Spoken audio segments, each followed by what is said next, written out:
ఒక అమ్మాయిని కనిపెట్టాలి. ఎక్కడికి వెళ్ళిందో ఏమైందో తెలీదు. పురుషోత్తమ్ గారు చెప్పిన దాన్ని బట్టి ఆ అమ్మాయి ఉందని చెప్పిన స్ట్రీట్లో ఎంక్వైరీ చేశాను, కానీ అక్కడ అలాంటి అమ్మాయిని చూడలేదని చెప్తున్నారు.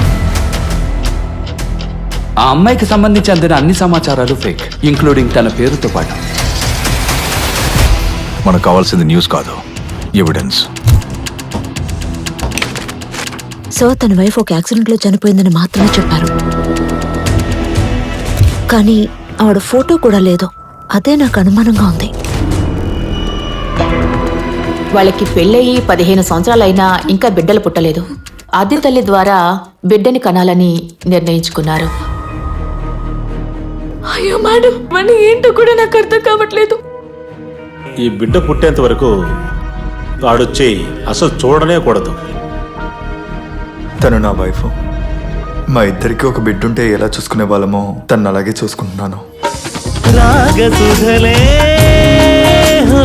చెలియవలపై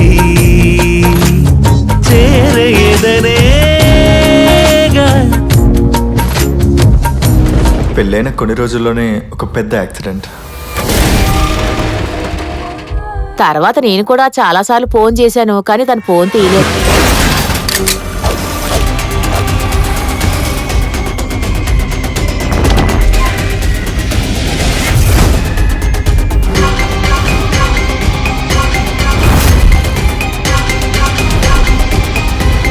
నాకెందుకో పురుషోత్తమన్ సార్ దొంగ చేతికి తాళం ఇచ్చి వెతకమన్నట్టుంది.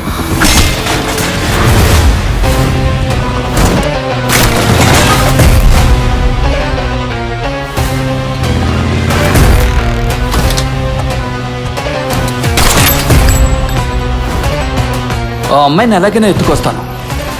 ఈ మధ్యలో ఎవడైనా అడ్డొచ్చాడో